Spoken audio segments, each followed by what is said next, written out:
할 일이 가득한데 왜 이렇게 피곤할까요? 해야 한다는 건 알지만 기운이 없어요. 작은 일에도 크게 반응하고 예민한 내 모습이 싫어요. 아침에 억지로 몸을 일으켜 하루를 시작하고 저녁이면 녹초가 된 채 무기력하게 스마트폰을 붙잡고 침대에 누워있는 일상. 해야 할 일은 산더미인데 집중은 안 되고 감정은 자꾸 예민해집니다. 그저 우리가 부족한 사람이어서일까요? 사실 이미 당신은 답을 알고 있을지도 모릅니다. 많은 경우 문제는 우리가 너무 당연하게 희생하는 한 가지 때문입니다. 바로 잠입니다. 많은 사람들이 이렇게 생각합니다. 지금은 좀 힘들어도 젊을 때 더 해야 나중에 편해지겠지. 그래서 조금이라도 더 일하고 더 공부하려고 잠을 줄입니다. 하루 5시간, 심하면 3, 4시간만 자며 버팁니다. 바쁜 스케줄이나 무수한 할 일들 속에서 가장 먼저 타협하게 되는 게 잠이죠.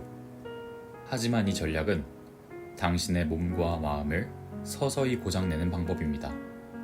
뇌는 흐려지고 감정은 예민해지고 에너지는 점점 바닥납니다. 결국 어느 순간 노력하고 싶은 마음조차 사라집니다. 무기력함에 빠지게 되는 거죠. 잠은 결코 자기 개발과 성장의 적이 아닙니다. 오히려 가장 강력한 성장의 무기로 잠을 대해야 합니다. 잘 자는 것이 어떻게 나를 더 성장시킬 수 있을까? 오늘은 이 질문과 함께 이야기를 나눠보려 합니다. 보통 우리는 자는 동안 아무것도 하지 않는다고 생각하죠. 그러다 보니 잠은 죽어서 자는 거다 등 하루를 바쁘게 사는 사람들이 잠을 줄이는 것은 미덕처럼 여겨지기도 합니다.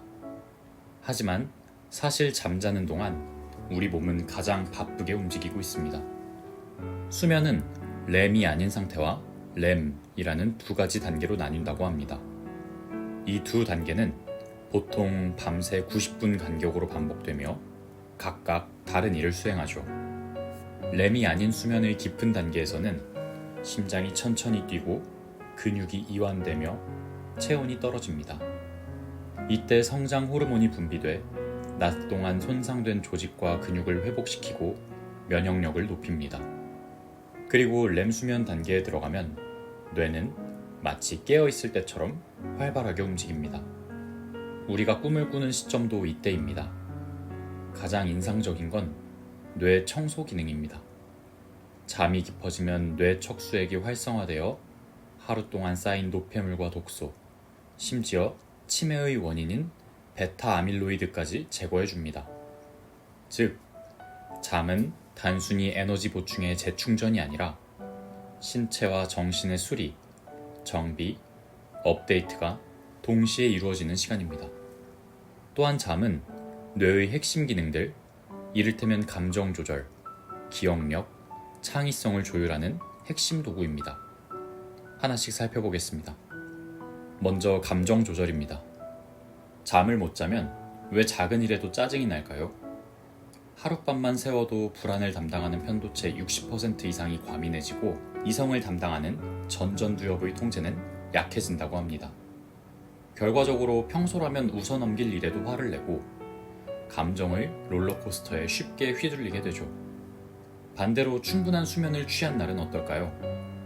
여유가 생깁니다. 작은 스트레스도 흘려보낼 수 있는 감정의 여지가 생깁니다. 다음은 기억력 강화입니다.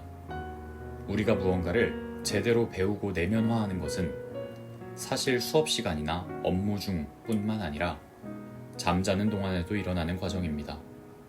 깊은 수면 중에는 사실과 개념 같은 정보가 정리되고 렘 수면 중에는 기술과 절차 같은 기억이 강화됩니다. 공부를 마친 후 충분히 자는 것이 학습 능력 향상에 훨씬 효과적인 이유죠. 마지막으로 창의력 향상입니다. 재미있게도 창의력 역시 잠 속에서 피어납니다. 꿈속에서는 생각지도 못했지만 삶과 어느 정도 연결되어 있는 이야기들이 많이 발생하곤 합니다. 렘 수면 동안 뇌는 다양한 정보 조각을 재조합하며 새로운 연결고리를 만들어내는 겁니다. 화학자 멘델레예프는 꿈에서 원소 주기율표의 실마리를 보았고 재봉틀을 만든 엘리어스 호웨 역시 꿈에서 바늘 구조의 힌트를 얻었다고 합니다. 잠을 통해 영감을 얻었다는 사실은 결코 우연으로 단정 지을 수 없습니다. 하루쯤 못 자도 괜찮지 않을까? 많은 사람들이 그렇게 생각합니다. 하지만 수면 부족은 분명 우리 삶에 치명적인 균열을 만듭니다. 잠을 못 잔 날 우리는 집중이 안 되고 기분은 가라앉고 말도 거칠어집니다. 문제는 이 상태가 여러 번 반복되면 점점 내 인생 전체를 잠식한다는 데 있습니다. 우선 신체 건강이 무너집니다. 수면이 부족하면 면역력이 떨어지고 감염 위험이 커지며 고혈압, 당뇨, 심장 질환 같은 만성 질환의 가능성도 높아집니다. 그리고 정신 건강도 함께 무너집니다. 감정 기복이 심해지고 우울, 불안에 취약해지며 작은 일에도 과민하게 반응하게 됩니다. 실제로 수면 부족은 우울증 발병률을 높이고 알츠하이머 위험까지 증가시킨다고 합니다. 생산성도 피해갈 수 없습니다. 공부든 일이든 수면이 부족할 때는 멍한 상태로 겨우겨우 버텨야 하죠. 단기적으로는 시간을 번 것 같지만 실수와 비효율이 쌓여 결국 더 많은 시간과 에너지를 잃게 됩니다. 수면 부족은 단순히 피곤한 게 아니라 몸과 마음, 아울러 삶 전체를 조금씩 무너뜨리는 조용한 붕괴입니다. 그렇다면 우리는 어떻게 해야 잘 잘 수 있을까요? 이어서 몇 가지 방법을 살펴보도록 하겠습니다.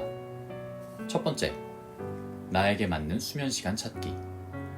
성인 기준 보통 하루 7시간에서 9시간의 수면이 권장됩니다. 하지만 누구에게나 똑같은 시간은 아닙니다. 누군가는 6시간이면 충분하고 어떤 이는 8시간을 자야 개운하죠. 그렇다면 어떻게 내게 맞는 최적 수면 시간을 찾아낼 수 있을까요? 가장 쉬운 방법은 수면 일지를 써보는 겁니다. 매일 아침, 전날 밤의 수면에 대해 간단히 기록해보세요. 꼭 정밀하게 측정할 필요는 없습니다. 주관적 체감에 기반한 메모만으로도 패턴을 파악하는데 큰 도움이 됩니다. 예를 들어 다음과 같이 적을 수 있습니다. 잠자리에 누운 시간, 오후 11시 15분. 잠든 것 같은 시간, 약 30분 후. 중간에 깬 횟수나 시간, 한 번.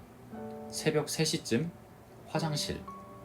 기상시간 오전 7시. 기상 후 컨디션. 머리가 약간 무거웠지만 전체적으로 괜찮음. 기타 요인.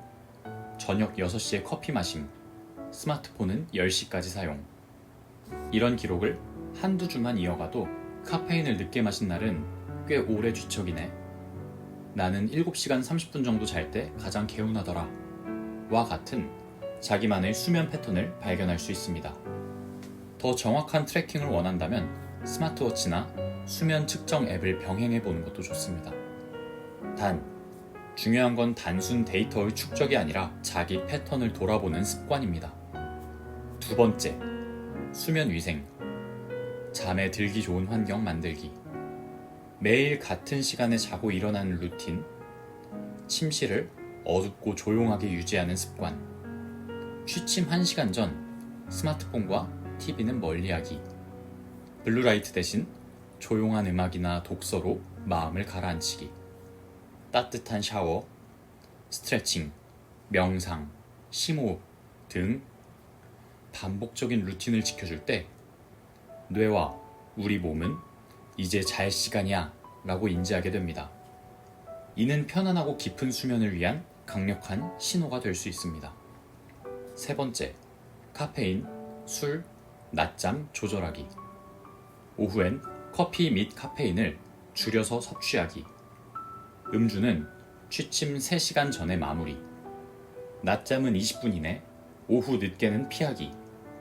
이런 작은 실천들이 쌓이면 신체가 필요 이상으로 각성되어 자야 할 시간에 잠들지 못하는 불편을 겪는 일이 줄어듭니다. 크게 어렵지 않은 작은 패턴들로 수면의 질을 높일 수 있습니다. 이렇게 준비된 수면은 단순한 휴식이 아니라 삶을 지탱하는 기반이 됩니다. 우리는 종종 이렇게 말하죠. 시간이 없어서 잠을 줄여야겠어. 하지만 사실은 그 반대입니다.